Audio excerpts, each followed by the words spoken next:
DEM, o próprio PSDB, DEM e MDB procuram essa famosa terceira via. Aliás, hoje houve um almoço que o Mandetta promoveu com a presença do Roberto Freire, que é da cidadania, do Pena, que já foi deputado federal, que é presidente do PV de São Paulo, com a presença do ACM Neto, não o MDB não foi, certo?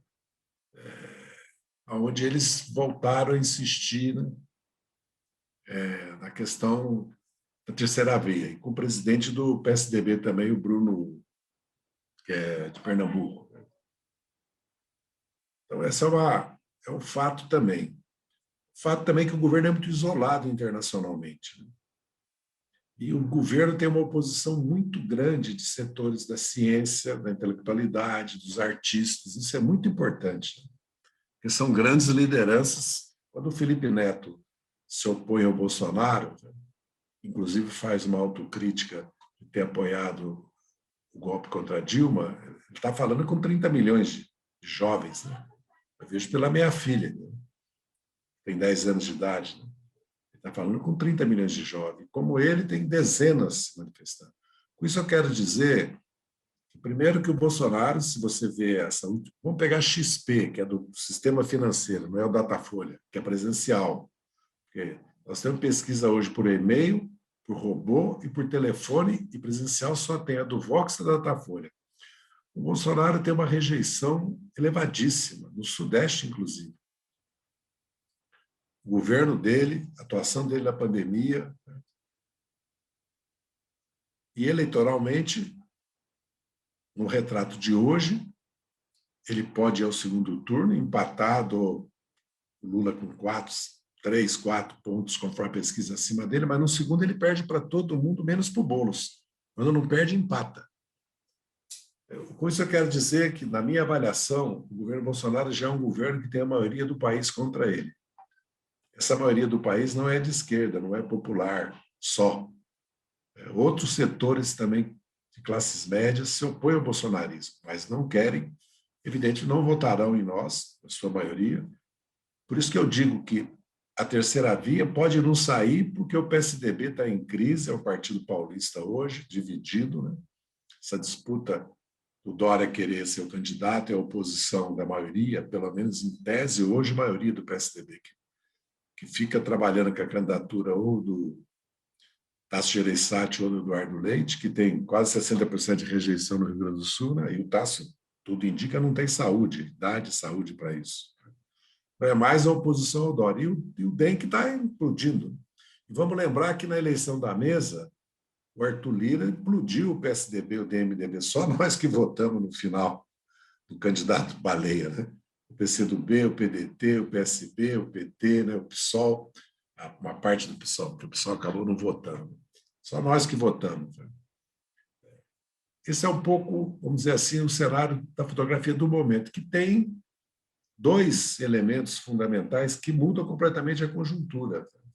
Um internacional, que foi a eleição do Biden, e o crescente isolamento do Brasil no mundo.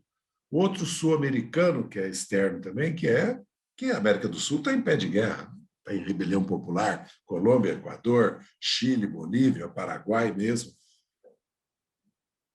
Países como Uruguai e Argentina, que têm governos. A Argentina, um governo de centro-esquerda, e o Uruguai, um governo de direita, mas com uma oposição que ganhou as eleições municipais, um ano depois da eleição presidencial, que ganhou em Cabelones, ganhou em Montevidéu, ganhou o país. É quase 65% do país. E mesmo na Colômbia, no Equador, onde nós tivemos uma derrota, mas por 48,5% de voto, né? O candidato que representava o projeto político que o Rafael Correa liderou. E agora nós estamos vendo a Colômbia, né? Ou seja, é uma demonstração. Será? Tá bom? É uma demonstração pública. Isso que dá ser pai e avô. Viu? A minha menina está com 10 anos, eu estou com 75, então já... Mas é a melhor coisa que acontece na vida. Agora eu estou com uma neta de 9 meses, estou babando todo dia. Madalena. E tá a outra, minha filha, está com 5 meses de gravidez, vai ser o Jorge. Teu xará, viu? Vou chamar Jorge. Na verdade, o fracasso do que querem fazer no Brasil está exposto aí na América do Sul, né? Tardiamente, depois de 20 anos, querem implantar no Brasil um projeto político econômico de desconstituição do Estado Nacional, né? Porque, na verdade, nós, evidentemente, podemos ter uma visão distanciada já de 12 anos do governo do Lula, né? E já vai 5 para o governo da nossa Dilma, crítica em muitos aspectos, mas se nós levarmos em consideração que nós estávamos reconstituindo o Estado Nacional com seus 3 fundamentais instrumentos, quando no mundo de hoje um Estado quer um desenvolvimento soberano, independente soberano, que é o papel do Estado, dos bancos públicos, e uma fonte de riqueza que é apoderada pela nação, que era o pré-sal. O pré-sal não era só uma revolução tecnológica, um arrasto para a industrialização e inovação no Brasil. Ele podia representar uma renda em 10 anos de $1 trilhão acumulados para o país investir em saúde, educação, infraestrutura, principalmente educação, inovação e tecnologia, porque se o Brasil não entrar no mundo 5G, do carro elétrico, da inteligência artificial, ou entrar de banda, como entramos na automação e na robotização, se o país não der um salto na qualificação da sua imensa maioria da população, né, qualificação já num mundo que não é mais o da TI, né? É um outro mundo que está surgindo. Vai ser difícil nós ter uma presença no mundo. E também que nós estávamos fazendo uma distribuição de renda no país que ia sendo empoderada também pela classe trabalhadora, e poderia criar as condições para reformas estruturais no país. Não foi pouca coisa que nós fizemos nos 13 anos e meio que nós governamos, principalmente por isso. A própria Unasul, CELAC, Mercosul, BRICS, IBS, a presença do Brasil no G20, certo? A presença do Lula no mundo, tudo isso indicava que o Brasil ia realizar aquilo que é a realidade, que o Brasil é um continente, é o 5º país em população, em território, 6ª população, uma das 10 maiores economias, um país industrializado, tem segurança alimentar, energética e científica e tecnológica, tem um dos maiores mercados internos do mundo, tem 200 milhões de sul-americanos para integrar a África Ocidental, tem o Atlântico Sul, além da Amazônia, quer dizer, é um país com potencial, né, que precisa ter um governo soberano e resolver o principal problema do Brasil, que é a concentração de renda e riqueza, que é a causa de todo o restante, da miséria, da pobreza, do baixo nível educacional, da baixa produtividade, da dívida pública interna, do déficit público, tudo isso é consequência dessa 1/3 da renda nacional na mão de 1% e 50% na renda de 10%. No mundo, essa pesquisa da Oxfam, que saiu agora, mostra isso que eu estou falando, como é que o Brasil está mudando e como é que o Bolsonaro, apesar dessa tragédia humanitária, certo? E de um governo, né, obscurantista e dessa questão gravíssima que é os militares na política e no poder no governo de novo, certo? Todo esse conflito que está surgindo, e o caráter que tem o governo dele, que ele está se preparando para dar um golpe. Se eu falasse para vocês no começo de 2020 que o Trump ia tentar dar um golpe, mandar assaltar o Capitólio e ia dizer que as eleições foram uma fraude, vocês diriam, né, que eu estava precisando de descansar, né, e parar um pouco, né, que eu estava falando já coisas desconexas. Mas aconteceu. Não duvidemos.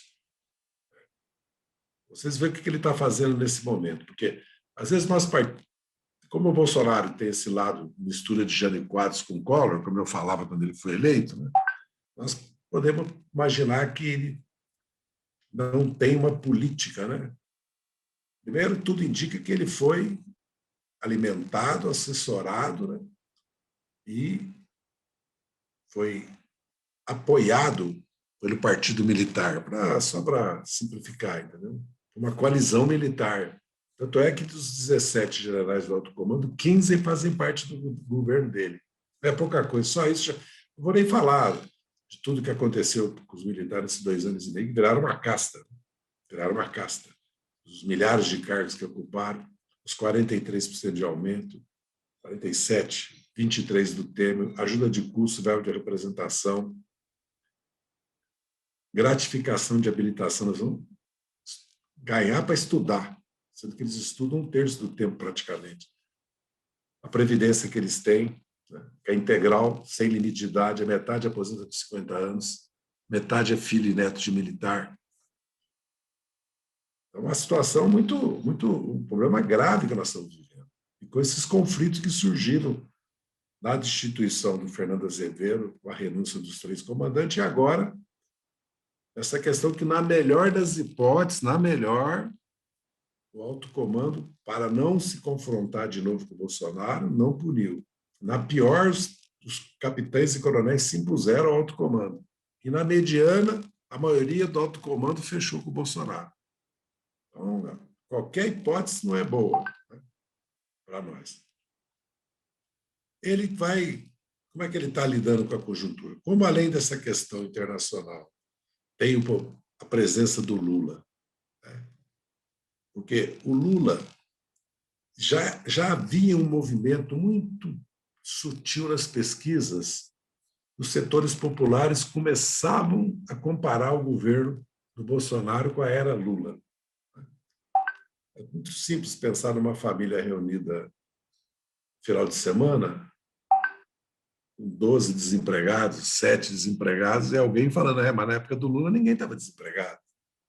Ou o cidadão que começa a fechar a conta no final do mês ou abrir a geladeira no final de semana e lembra que caía picanha e que não tinha onde pôr cerveja, tinha que comprar um freezer. E vai lembrando, nesse momento o Fachin toma a decisão de anular e depois o Supremo consolida essa decisão e declara a suspeição do Moro.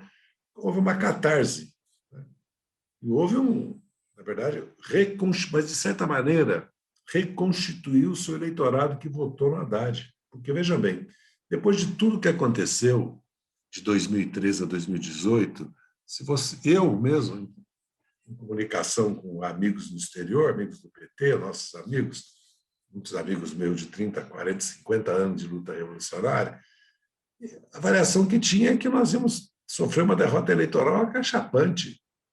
Não foi isso que aconteceu. Por que 32 milhões de brasileiros votaram no Haddad e depois 45, 47 no segundo turno? Porque há um bloco político-social histórico, porque a classe trabalhadora brasileira ela veio se constituindo enquanto classe, se consolidando, até se constituir na classe que deu origem ao PT, o Lula, a CUT, a Central dos Movimentos Populares, o MST, apesar que a origem é camponesa e trabalhador rural, da classe trabalhadora no sentido lato dela, vamos lembrar que ela votou no PTB. Votou no PTB, foi ela que sustentou o PTB, de 46 a 64, e foi ela que sustentou a reação ao golpe de 61, e que planteou o Getúlio nas ruas e impediu o golpe de 54, porque eles iam dar um golpe, eles iam pôr uma ditadura. Eles foram obrigados, depois tentaram impedir a posse do Juscelino, eles foram obrigados a deixar o vice-presidente, que depois caiu, né? Veio o Carlos Luz, depois veio um outro, porque o Lott deu um contragolpe quando viu que eles queriam impedir a posse do Juscelino. Essa classe trabalhadora é que votou no MDB em 74, quando ninguém esperava isso. O próprio MDB não esperava. E depois só votou no MDB até 89.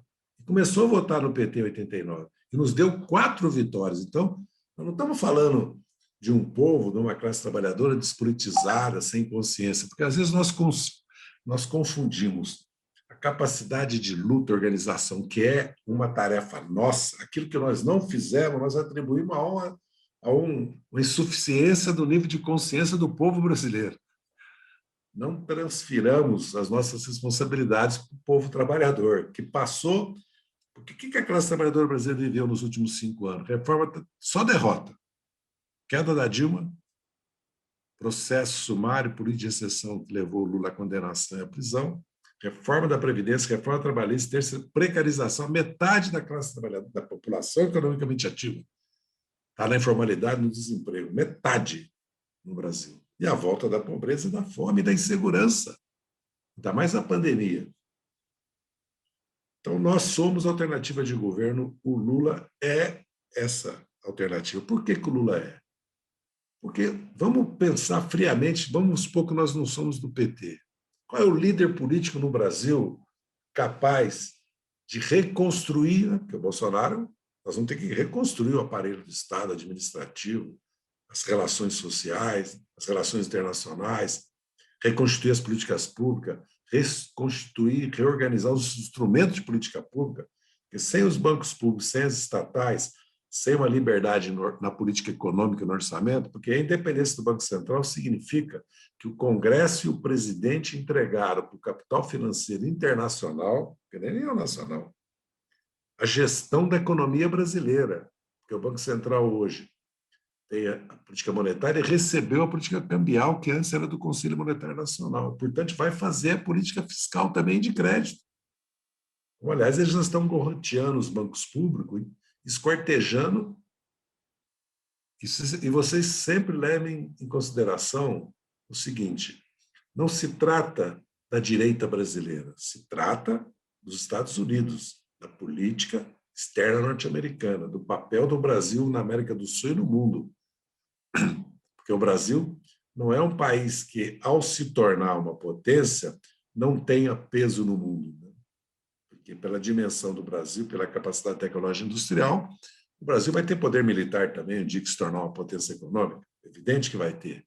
Então, estou colocando isso porque o Lula tem legitimidade, autoridade e liderança internacional. Tem na América do Sul, e tem no país. E tem base social, política, e tem partido. E um conjunto de partidos pode ser eleito. E tem experiência, porque governou. Como governou, né? Como governou. Então, o que está colocado é esse cenário. Quais são... O que o Bolsonaro está fazendo? Ele está fazendo uma pinça em nós. Primeiro, ele vai entregar tudo aquilo que a farinha quer, que ele está tentando consolidar o acordo com ele. Ruim com nós, pior com o outro, né? Como diz o ditado. Então, com ele. Segundo, ele vai avançar em cima do nosso eleitorado, com programas sociais, com Bolsa Família, com primeiro emprego modernizado aí como produtividade, antecipa 13º, abre crédito, e principalmente ele prorrogou já por 3 meses o auxílio. E vai imprimir, vai gastar 150, 250 bilhões no ano eleitoral, não? Essas emendas parlamentares, emendas de bancada, emendas do relator, Codevasco, esses instrumentos, né? Que ele tem instrumentos tributários, tem instrumentos de crédito, né? Ele não está... Porque, por outro lado, ele vem com terror, com medo. É caminhoneiro, é motociclistas, né? É a igreja evangélica, são os fake, as redes, mobilizando a base agrária, rural dele, armando a base dele. Então, ele está fazendo 2 movimentos claros. Ele vai se preparando para o enfrentamento, para o confronto, e, ao mesmo tempo, vai tentando disputar o imaginário. Eu observei muito o discurso que ele fez em Tereno, no Mato Grosso do Sul. Deus, pátria e família. Maconha. Homossexualismo.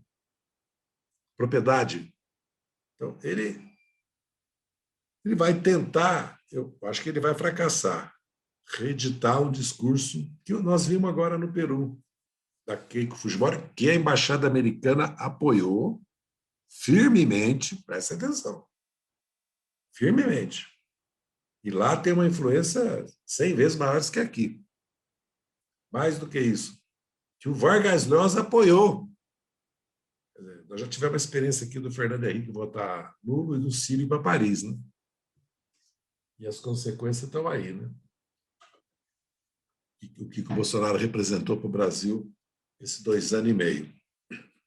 O cenário que eu vejo, nesse momento, né, que é um momento assim, de gravíssima situação social e de alto risco ainda para a pandemia, Nossa luta tem sido mais em torno da pandemia, da solidariedade, da vacina, do auxílio emergencial e da CPI.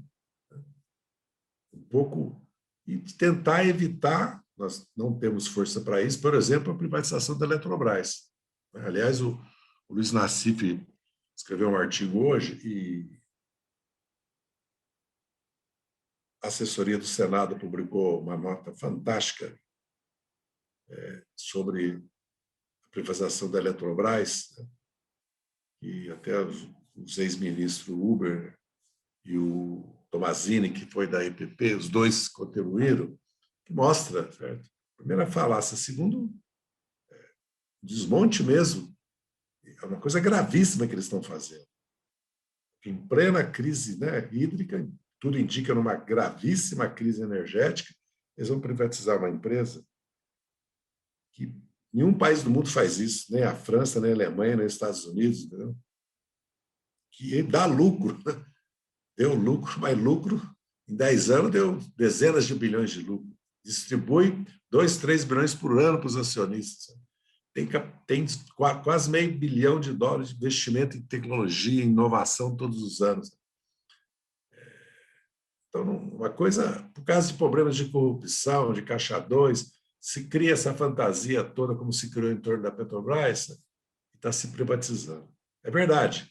Mas também eu quero dizer para vocês, é verdade que está se formando consciência no país. Eu falei da pesquisa da Oxfam, e com isso eu vou encerrar. A pesquisa que me deixou impressionado, eu vou mandar para vocês depois, todo mundo ter acesso. A maioria do povo brasileiro hoje diz o seguinte: o principal problema do país é a desigualdade. A desigualdade, a origem dela está na concentração de renda, e só tem uma solução para ela: o governo fazer uma reforma tributária, taxar os ricos. Então, você vê, os índices são altos, e a defesa da saúde pública, da educação pública, né, do SUS. Então, há uma consciência no país hoje, fiquei impressionado com essa... e que os outros dois, as consequências da desigualdade são o racismo e o machismo. Pela primeira vez, a maioria da população, quase 70%, quer imposto sobre os ricos e 54% aceita aumento de imposto em geral, desde que seja para financiar o combate. A miséria, a pobreza, a saúde, a educação e a habitação e a luta contra a corrupção, que aparece sempre em segundo ou terceiro lugar. É uma pesquisa que me deixou impressionado. Até escrevi um artigo amanhã sobre isso, ligando a pesquisa da XP sobre a eleição. Eu estava vendo... A minha percepção é que está nascendo um novo no Brasil. E nós precisamos tomar muito cuidado, porque esse novo pode nos atropelar. E aí entra uma tarefa fundamental nossa, que é a mudança do PT. O PT tem que mudar. Porque mudou o Brasil, mudou o mundo. O mundo está mudando numa rapidez. Isso que o Biden fez nos Estados Unidos é a partida de um novo Bretton Woods. O que aconteceu depois da Segunda Guerra Mundial? Vamos lembrar que teve a Primeira Guerra Mundial, que dizimou a juventude europeia, destruiu a Europa. Vamos lembrar disso. Teve a Grande Depressão, que foi uma tragédia para a classe trabalhadora industrial naquela época no mundo todo. Foi fome, miséria, desemprego, né? Mortes por fome, né? A mortalidade infantil disparou, né? O crime tomou conta das grandes cidades dos países, né, capitalistas. E depois veio a Segunda Guerra Mundial, que custou 100 milhões de mortes e devastou a Europa, a Grã-Bretanha, a Rússia, a China, o norte da África, o Japão, a Coreia, a Indochina, a Malásia, a Birmânia, hoje Mianmar, a Tailândia, parte da Índia. Foi uma destruição. O que o capitalismo fez? Ele se renovou. Ele fez o FMI para cuidar do câmbio, depois até chegar ao OMS para cuidar do comércio, Basileia para cuidar dos bancos e criou a ONU. O capitalismo fez a escravidão e combateu a escravidão. A Grã-Bretanha foi a grande vanguarda na luta contra a escravidão. O colonialismo, quando eles viram as guerras de libertação, eles descolonizaram. Né? Está lá a África, em grande parte, ainda dependente da França, da Inglaterra, né? Dos Estados Unidos agora também. O capitalismo foi fascista e nazista, depois fez uma guerra mundial para combater o nazifascismo, pelas contradições, pela dominação, no fundo, do mundo, das colônias, das matérias-primas, dos mercados, do avanço tecnológico, porque a Alemanha era o país mais avançado tecnologicamente naquela época, da década de 30, 40, avançava para ser o país mais avançado que a Grã-Bretanha e os Estados Unidos. O capitalismo vai se renovar, já começou com o Biden, que já disparou a revolução energética e a revolução climática. Veja bem, se vocês observarem o noticiário econômico, já tem vários fundos de investimento financiando pesadamente startups para pesquisa biológica para superar o agrotóxico. As empresas vão economizar água e energia, vão dar o salto. Quando nós ligamos a Globo News hoje, o que é a propaganda das grandes multinacionais ou grandes grupos econômicos nacionais que fazem propaganda institucional lá? A igualdade de gênero, a igualdade racial, o meio ambiente e a questão social, não é isso?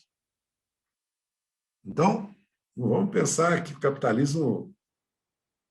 Nós vai haver uma luta, como sempre houve, né? Porque tem aí a direita que já governou a Itália, pode governar a França, nós estamos vendo o que significou o Trump, está vendo a Polônia, a Hungria, vários países dominados por partidos fundamentalistas religiosos ou xenófobos, extremistas de direita, cresce na Alemanha Oriental, praticamente o partido mais votado vai ser um partido alternativo para a Alemanha. E na Bélgica, na Áustria, na Holanda, a direita tem um peso muito grande. Lógico que o capitalismo também tem suas contradições internas, mas o que o Biden fez foi tentar reconstruir uma base social para o Partido Democrático, para a visão deles do capitalismo. Se ele não faz essas reformas agora, ele perde a eleição daqui a 4 anos. E o capitalismo tem que enfrentar o problema da China, da Índia, da Rússia, do Irã, da Turquia, que são países hoje autônomos. Uma coisa é invadir o Iraque, invadir o Afeganistão, a Líbia, tentar destruir a Síria, dar golpe no Brasil, dar golpe na Bolívia. Agora, outra coisa é enfrentar a Índia, a China, a Rússia, a Turquia e o Irã. Porque a Turquia manda tropas para a Líbia, para a Síria e combate no Azerbaijão, lá, a Armênia, nessa guerra que houve lá agora. E a Rússia é a Rússia, que tomou, simplesmente ocupou a Crimeia e ocupou o oeste da Ucrânia, porque os americanos querem cercar a Rússia a partir de uma certa colonização da Polônia e da Hungria. Colocou mísseis intercontinentais na Polônia, o Putin colocou em Kaliningrado, que a gente nem sabia que existia, né, vamos dizer assim, porque se esconde tudo que é da Rússia no Brasil. Aí vem a Copa do Mundo, aparece uma cidade maravilhosa, em cima da Alemanha e da Polônia, que chama Kaliningrado, em meio da Europa, que pertence à Rússia, que é uma herança da Segunda Guerra Mundial. Vamos lembrar que a Prússia, né, foi um Estado independente, e que a Polônia, parte da Polônia já foi alemã, parte da Polônia já foi russa, né? Ali já são origens da Primeira e Segunda Guerra Mundial, mas está lá. Ele imediatamente instalou mísseis intercontinentais lá. Quer dizer, há um confronto claro hoje no mundo, há uma guerra que não é comercial, é tecnológica. Como os americanos perderam, eles querem, pela guerra comercial e financeira, ideológica, se confrontar com a China, porque não adianta querer se confrontar com a China na tecnologia, porque o 5G é chinês, e a inteligência artificial daqui a pouco vai ser chinesa. Tá? Ainda que o capitalismo, não podemos subestimar os Estados Unidos, que já fez grandes... Porque, vejam bem, a mudança vem junto com a revolução científica e tecnológica, o que impulsiona o capitalismo, como nós vimos nesses últimos 70 anos. Então, não subestimemos o que está acontecendo no mundo. E nos preparemos para correr atrás disso. Né? O Brasil precisa de um governo que faça uma revolução social e científica e tecnológica. Se não distribuir renda e riqueza, nós não vamos sair desse marasmo que nós vivemos, que tem soluços de tempo em tempo, porque vem um governo que faz alguma mudança que ajuda o país a crescer, melhorar um pouco a situação social. Mas não é essa, eu não vou falar destino, né? Porque essa coisa de destino manifesto é perigoso, mas a realidade, né? A vocação do Brasil, pelo seu tamanho, pela sua história, pela sua cultura, pela sua civilização, é ocupar um lugar no mundo. Mas, para isso, o povo, primeiro, precisa ocupar um lugar no Brasil. É por isso que nós não resolvemos essa contradição também. Então, um pouco eu queria transmitir para vocês é isso. Certo, Zé. Nesse primeiro momento, mas nem usou o tempo todo que poderia ter usado. Está bem disciplinado, como sempre. Então, Falei demais. Não, mas Fala ainda... menos. Mas tu deu uma visão absolutamente geral, né? E fez as conexões que é importante a gente fazer para ir vindo, né, para o Brasil e daí localmente. Falei Então, muito de eleição, do quadro para 22, mas aí na conversa a gente pode ir falando um pouco como é que estão as coisas com os outros partidos, sim, governadores nossos, estados. Mas a mudança do PT, que eu comecei a falar e depois não falei, se o PT não entrar nas redes, não for para os territórios, não se renovar, não se abrir, não, e não reler o que está acontecendo no Brasil e no mundo, que a minha avaliação é que isso está acontecendo com o PT, que começou um movimento de renovação e mudança no PT, vai ser muito difícil. O PT, porque o tamanho do Lula e a possibilidade de nós governar o Brasil de novo é muito maior que o nível de organização que o PT tem hoje. Esse é um problema que nós temos que enfrentar. A autorreforma profunda no PT, que toda a esquerda está enfrentando, o PSB também, o PCdoB dá para se fundir ou se incorporar ao PSB. O pessoal tem contradições internas que uma hora vai ter que resolver, né? Porque são dois PSOLs, claramente. Né? O PDT está nessa crise aí, porque tudo indica que o PDT não vai aguentar o Ciro até a eleição, né? Porque os deputados têm que se reeleger, né? O partido tem que eleger governador, né? E essa linha, com tudo que ele está dando, está começando a dar muita dissidência no PDT, muita insatisfação, tudo, não sei como é que vai acontecer. E nós estamos procurando construir uma aliança com o PSOL, com o PSB e o PCdoB, que é o que nós podemos, apesar que o Lula tem um poder de atração entre deputados, senadores, prefeitos, de outros partidos de centro-direita muito grande. Tem partidos já dizendo claramente que no segundo turno estarão com ele, estarão contra o Bolsonaro. Lógico, se for um candidato da centro-direita, aí o cenário é outro, mas se for Bolsonaro, o partido, por exemplo, o PSD, a hipótese maior é que não só libere alguns estados para apoiar, como apoie no segundo turno, que não é pouca coisa, que vai ser o MDB do futuro. Está crescendo para ser isso. Mas aí nós vamos conversando sobre isso.